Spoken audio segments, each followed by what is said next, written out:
Hello everyone, Anant Verma this side. तो इस video में अपन सारी चीज़ों को डिस्कस करने वाले हैं जो भी थर्ड ग्रेड लेवल 1 का प्रेजेंट सिनेरियो चल रहा है, जो भी स्थिति है और उसके रिगार्डिंग जो भी आपके डाउट्स है कि थर्ड ग्रेड नेक्स्ट हियरिंग 25 अगस्त को है, 25 अगस्त को क्या होगा, स्टे कब हटेगा, क्या आपको पर्सनली अपना लॉयर हायर करना चाहिए। इस चीज़ को मैंने बहुत अच्छे से बहुत डिटेल में इस चीज़ को एक्सप्लेन किया है। इस पर मैंने अपना पॉइंट ऑफ व्यू रखा है, सारी चीज़ें मैंने इसमें एक्सप्लेन की है। ठीक है, उसके बाद डीवी पर स्टे नहीं होने के बावजूद भी विभाग क्यों इसका डीवी नहीं करवा रहा है और एक्सपेक्टेड ज्वाइनिंग क्या रहेगी, इस पर मेरा क्या पॉइंट ऑफ व्यू है, सारी चीज़ों को वन बाय वन डिस्कस करेंगे जैसा कि मेरा हर वीडियो का पैटर्न रहता है। लेकिन उससे पहले मैं 2 मिनट आपसे बात करना चाहता हूँ। भाई, आप में से काफ़ी सारे कैंडिडेट्स के हंड्रेड्स ऑफ मेरे को मैसेजेस आते हैं, कमेंट्स आते हैं कि अभी जो प्रेजेंट सिनेरियो चल रहा है इस भर्ती में, तो उसको लेकर काफ़ी लोग मानसिक रूप से बहुत परेशान हैं। बहुत सारे लोग मुझे मैसेज करते हैं टेलीग्राम पर और कहते हैं कि भाई फाइनेंशियली रूप से मैं बहुत परेशान हूँ, कब तक ये भर्ती कंप्लीट होगी। उसके बाद कल ही एक कैंडिडेट का मैसेज आया था कि अब मैं है ना इस भर्ती को लेकर बहुत डिप्रेशन में जा रही हूँ। एक तो अच्छे मार्क्स आए लेकिन तो भी अभी तक इसकी ज्वाइनिंग का कोई अता पता नहीं है, लेकिन अभी तो इसका डीवी ही नहीं हुआ तो ज्वाइनिंग वगैरह कहाँ से मिलेगी। सब जने की सेम प्रॉब्लम है, सब जनों की सेम परेशानी है। ऐसे ही काफ़ी लोग, आपके जैसे काफ़ी लोग बहुत परेशान हैं। सबके मेरे पास मैसेज आते हैं, कमेंट्स आते हैं और मेरा काम यही है कि लोगों को पॉजिटिव करना, क्योंकि मेरा मानना ये है कि आप किसी को फिजिकली प्रेजेंट होकर मदद नहीं कर सकते, किसी की फाइनेंशियल मदद नहीं कर सकते, लेकिन एटलीस्ट आप उनको बोली का सहारा तो दे सकते हो ना। तो मेरा यही मानना है कि बहुत सी बार बोली का सहारा बहुत इंपॉर्टेंट चीज़ होता है।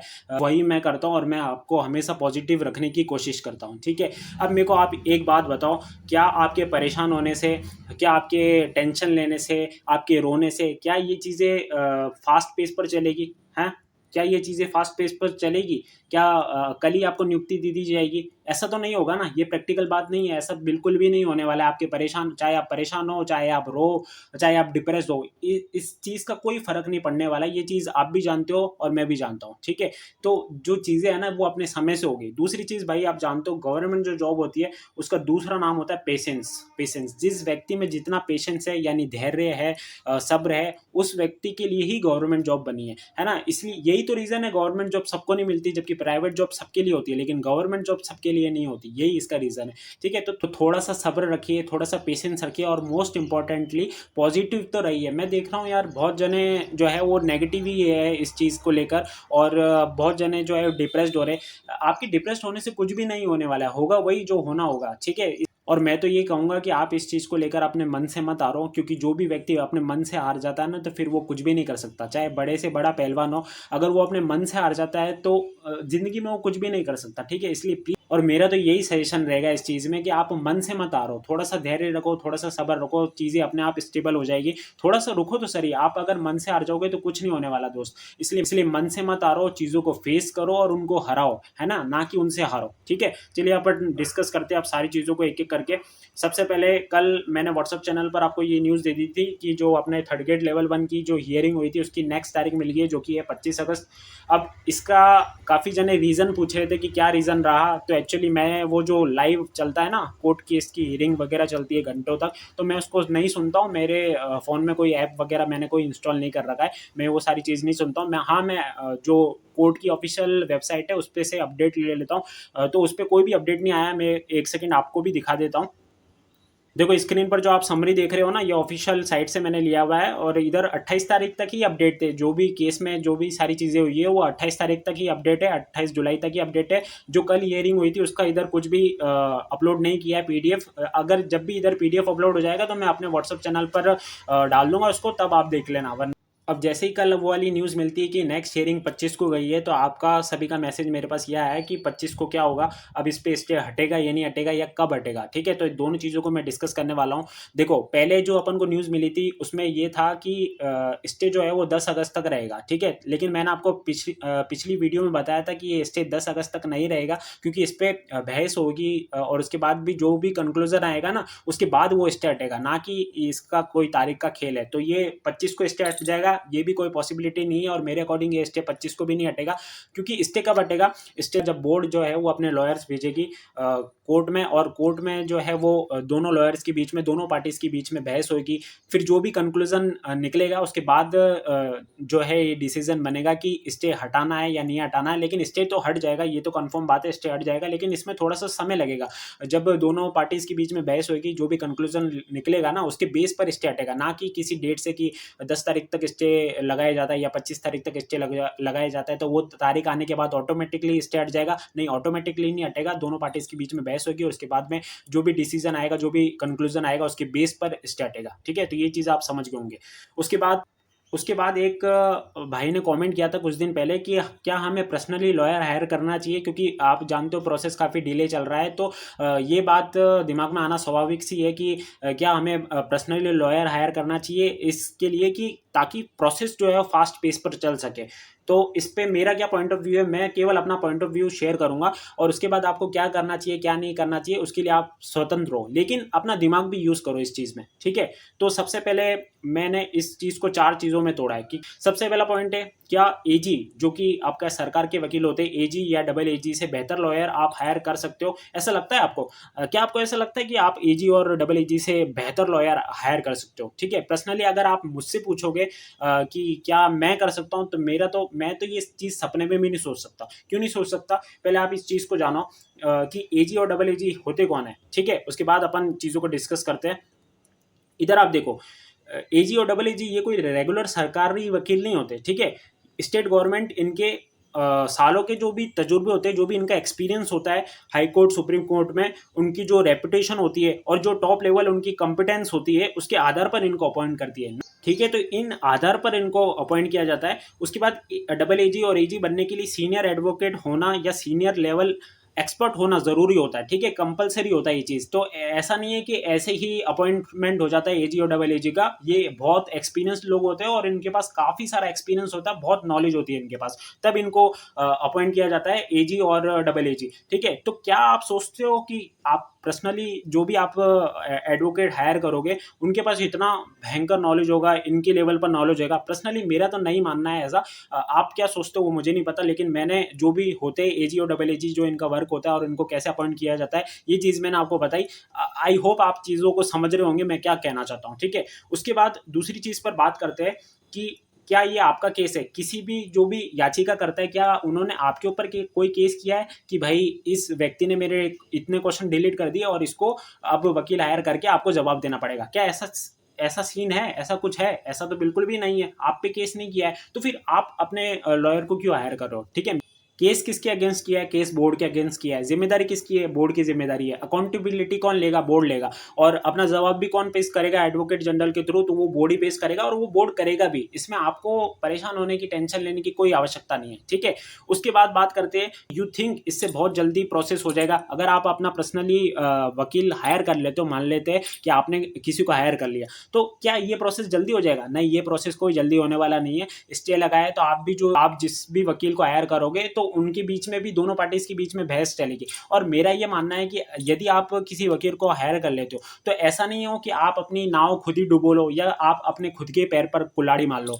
ये चीजें सारी सोचने समझने के बाद ही कोई निर्णय लेना, ना कि किसी ने बोल दिया या किसी के मन में आ गया कि चलो वकील हायर कर लेते हैं। जल्दबाजी चीजों में मत करो। इसमें वैसे भी जल्दबाजी, जल्दी से आपका काम तो होने वाला नहीं है। ये चीजें अब स्टे लग गया ना तो थोड़ा सा समय तो लगेगा ही। ठीक है, अब चाहते तो सब यही है कि सबकी जल्दी जल्दी ज्वाइनिंग हो जाए, सबको जल्दी जल्दी नौकरी मिल जाए, लेकिन चाहने से नहीं होता है। चीज़ें अपने समय से होती है, वो अपना पूरा टाइम लेती है, उसके बाद आपको ज्वाइनिंग मिलेगी। ठीक है, तो ये बिल्कुल भी मत सोचना कि अगर आप लॉयर हायर कर लेते हो तो फटाफट प्रोसेस हो जाएगा। नहीं भाई, उनकी भी बहस वगैरह चलेगी स्टे को लेकर, और उसके बाद जो भी प्रूफ वगैरह दोगे, आपका जो आप प्रूफ प्रोवाइड करोगे अपने लॉयर्स को, तो वो प्रूफ वो कोर्ट में रखेंगे। तो लेकिन ऑथेंटिक जो प्रूफ है जिस बेस पर बोर्ड ने क्वेश्चन डिलीट करे, वो ऑथेंटिक डेटा तो बोर्ड के पास होगा, वो चीज़ आपको अवेलेबल करवाई भी नहीं जाएगी। तो मेरा यही मानना है, ये जो भी सिनेरियो है ना, ये बोर्ड अपने बेस पर देखा ना तो ये बेहतर है। इसमें आपको उलझने की कोई आवश्यकता नहीं है। ठीक है, उसके बाद एक और चीज सोचो, क्या ये पहली बार ऐसा हुआ है कि इस भर्ती पर स्टे आया है? क्या ये पहली ऐसी भर्ती जिस पर स्टे आया है? नहीं, ऐसा तो बिल्कुल भी नहीं है। इससे पहले भी बहुत सारी भर्ती पर स्टे आया है और स्टे आना आम बात है। तो क्या उसका फैसला नहीं हुआ, क्या उसका निस्तारण नहीं हुआ, क्या स्टे नहीं हटा? हट गया बिल्कुल, लोग आराम से अपना काम कर रहे हैं, स्टे हट गया। लेकिन हाँ, हटने में टाइम तो लगता है ना, थोड़ा सब्र तो रखो, थोड़ा पेशेंस तो रखो, चीज़ें अपने समय के हिसाब से होती है, थोड़ा टाइम लगता है। अब स्टे आ गया है तो उसका हटेगा भी सही। और ये जो अपने अपने जो एजी होते हैं, जो डबल एजी होते हैं, वो बहुत एक्सपीरियंस पर्सन होते हैं, उनके लिए बहुत छोटा सा केस है ना? वो सरकार के लिए बहुत बड़े बड़े केसेस लड़ते हैं, वो बहुत बड़े बड़े केसेस में सरकार को रिप्रेजेंट करते हैं और सरकार की जीत भी करवाते हैं। तो ये उनके लिए तो काफ़ी छोटा सा केस है, लेकिन इसमें सब्र तो रखना पड़ेगा ना, थोड़ा पेशेंस तो रखना पड़ेगा, चीज़ें अपने समय के अकॉर्डिंग होगी। आपको समझने वाली बात ये है। अब इस केवल मेरा पॉइंट ऑफ व्यू है और आप अपनी ओर से कुछ भी करने के लिए स्वतंत्र हो। मेरा बस क्या मानना था इस चीज़ को लेकर, ये चीज़ मैंने बहुत डिटेल से एक्सप्लेन कर दी है और आई होप आप सारी चीज़ें समझ गए होंगे। चलिए अब बढ़ते आगे। अब एक और सवाल आपके दिमाग में आता है कि डीवी पर स्टे नहीं होने के बावजूद भी जो विभाग है वो डीवी क्यों नहीं करवा रहा है? क्योंकि आपको पता है तो जो अपना स्टे है ना, वो तो केवल किस पर है, वो तो केवल नियुक्ति देने पर है, नियुक्ति पत्र जारी करने पर स्टे लगा है, यानी ज्वाइनिंग लेटर जारी करने पर स्टे लगा है। उसके अलावा तो कोर्ट ने किसी भी चीज़ पर स्टे नहीं लगाया। लेकिन उसके बावजूद भी विभाग क्यों डीवी नहीं करा रहा? तो जैसा कि आपको पता होगा, अभी कल से ही शायद L2 की डीवी स्टार्ट होने वाले हैं, तो उसमें भी है ना एक SST का डीवी नहीं करवा रहे ये लोग, है ना? तो मुझे क्या लगता है पर्सनली, और इस चीज़ से ये कंफर्म भी होती है कि सभी सब्जेक्ट्स का डीवी कराया जा रहा है, इंग्लिश, हिंदी और जो भी था उनके साइंस मैथ्स वगैरह सारी चीज सभी बच्चों का डीवी कराया जा रहा है। लेकिन जो भी भर्ती कोर्ट में अटकी है या जो जिनको क्लियर चिट नहीं मिली है कोर्ट से, उनका डीवी नहीं कराया जा रहा है। इसलिए L1 का भी अभी तक डीवी नहीं हुआ, ना ही उसके रिगार्डिंग कोई न्यूज़ मिली, और इनका SST का भी नहीं हुआ, ठीक है। और बाकी सभी का हो रहा है। तो मुझे पर्सनली यही लगता है ये न्यूज़ देखने के बाद कि जब तक कोर्ट से क्लीन चिट नहीं मिल जाती है भर्ती को, है ना, सारी चीज़ें हो नहीं जाती, तब तक मुझे नहीं लगता कि शिक्षा विभाग डीवी करवाएगा, ठीक है। और ये इस चीज़ से ये सारी चीज़ें कंफर्म होती नजर आती है, ठीक है। तो ये, और एक ये देखो एजुकेशन नगरी का पोस्ट है, इसमें इधर लिखा है ये कि लेकिन अभी तक डीवी कार्यक्रम जारी नहीं हो पाया है, जिसकी वजह कोर्ट में विवादित सवालों के चलते लंबित सुनवाई बताई जा रही है। तो इनका भी यही मानना है और पर्सनली मेरा भी यही मानना है कि जो भी कोर्ट में सुनवाई चल रही है, अभी तक उसका कोई भी क्लीन चिट नहीं मिली है, अभी तक भर्ती जो है कोर्ट में अटकी हुई है, इस वजह से जो है वो इसका डीवी नहीं करवाया जा रहा है। तो पर्सनली मेरा भी मानना यही है, और ये जो एजुकेशन नगरी की पोस्ट है इसमें भी इन्होंने यही लिखा है, ठीक है। अब बात करते हैं कि एक्सपेक्टेड ज्वाइनिंग कब तक हो सकती है, इस पर मेरा क्या पॉइंट ऑफ व्यू है। तो देखो अभी चल रहा है अगस्त में इसकी एक हियरिंग है, उसके बाद आएगा सितंबर और अक्टूबर, है ना। उसके बाद नवंबर में तो क्या बोलते हैं, दिवाली वैकेशन चल जाएगा जब कोर्ट की छुट्टी रहेगी। तो अभी अपने पास एक हियरिंग ये होगी और इसमें मिल जाएगी और इसमें मिल जाएगी, ठीक है। तो ये 2 महीने पड़े अभी, और एक हियरिंग अगस्त की होगी। तो जैसा मुझे लगता है इन दोनों महीनों में जो भी स्टे का प्रोसेस है वो सारी चीज़ें क्लियर हो जाएगी, इस भर्ती को क्लीन चिट मिल जाएगी और सारा स्टे वगैरह हट जाएगा। और मुझे नहीं लगता एक ही हियरिंग में फैसला आ जाएगा, इसमें 2-4 हियरिंग लगेगी और दोनों पार्टीज अपने अपने पक्ष रखेगी, अपने अपने मजबूती से अपने पक्ष रखेगी, मजबूती से अपनी पैरवी करेगी, और जो भी डिसीजन होगा फिर कोर्ट मान लिया जाएगा। इसलिए जो एक्सपेक्टेड ज्वाइनिंग मैं मानता हूँ वो ये है कि, इसलिए मेरे हिसाब से दिसंबर तक इसकी ज्वाइनिंग होनी चाहिए। ये चीज़ें जो है वो दिसंबर तक डिले होगी मेरे अकॉर्डिंग, मुझे ऐसा लगता है कि दिसंबर तक इसमें ज्वाइनिंग मिलेगी, ठीक है। उसके बाद ही रोजगार मेले का आयोजन होगा और फिर दिसंबर में आपको ज्वाइनिंग लेटर दिए जाएंगे, मुझे पर्सनली ऐसा लगता है, ठीक है। और आपके इस पे क्या कमेंट है, आपके इस पे क्या थॉट्स है, वो भी मुझे कमेंट करके बताना, ठीक है। उसके बाद डेली मुझसे एक ही क्वेश्चन पूछा जाता है कि रिवाइज रिजल्ट आएगा या नहीं, और मजे की बात यह है मुझसे वो लोग भी वापस पूछते हैं जिनको मैंने बता दिया है कि रिवाइज रिजल्ट आएगा या नहीं आएगा, वो लोग वापस आके मुझसे पूछते हैं। अब देखो आप क्या सुनना चाहते हो, देखो जो लोग ये चाहते हैं कि रिवाइज रिजल्ट आए वो मुझसे सुनना चाहते हैं कि मैं हाँ बोलूँ, और जो लोग ये नहीं सुनना चाहते कि रिवाइज रिजल्ट नहीं आए वो मुझसे ना सुनना चाहते।